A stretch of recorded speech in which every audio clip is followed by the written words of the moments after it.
સાંભળો કે રસ્તામાં એક સાંભળવા જેવું છે, બદલાયું છે. રસ્તામાં એક ભાઈનું માથું આમ ફાટી ગયું, તેમાંથી ઈયળ નીકળતી છે, હજારો ઈયળ. અને ઈને અનુરાગ જતા હતા સ્કૂટરમાં ક્યાંક. આપણે તો કોઈ ભટકાણો હોય ને, એમ્બ્યુલન્સ બી તોય નથી ઉભા રહેતા. અને ઈ વ્યક્તિને આમ ઊભો કરી એને ડોલ લઈને નવડે ખબર પડે કે ઈયળ હજી બધું ઈયળ છે. ટર્પેન્ટાઇન નાખીને સાફે કરાયેલ છે મેં પોતે.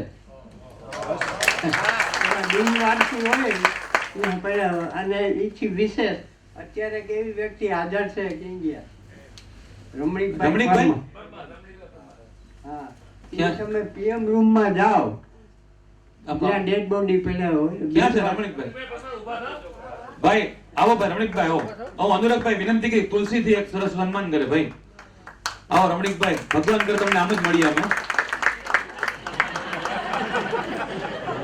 મારું કામ પૂરું થાય પછી એનું ચાલુ છે. ક્યાં બાત છે.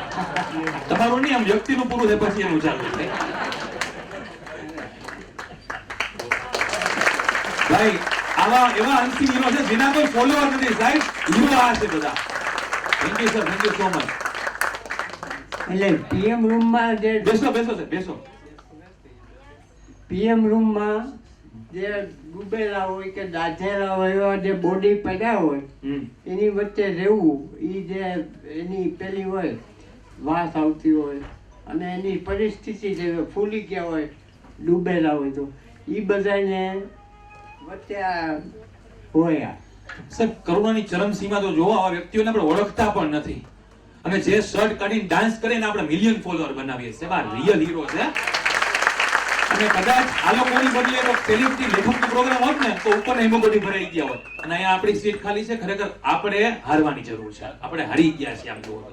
સર સલામ છે તમને લાખો, અને થેન્ક યુ સો મચ. આવા નવા કામ કરતા રહ્યો અને ઈશ્વર તમારે સતાવ્યું તમને. Thank you so much sir. હા લ્યો પ્લીઝ. ખરેખર મારે કાંઈ માકડ સાહેબના વખાણ કરવાના ન હોય, પણ મારા આખા જે આ ઘાટ મારો જે ગયેલો છેલ્લા 40 વર્ષ થયા મને, મારા ગુરુ કહું તો એ છે, એમની નીચે જ હું તૈયાર થયો અને એમના જ આ પ્રતાપ છે હું આજે અહીં ઊભો છું. Thank you so much.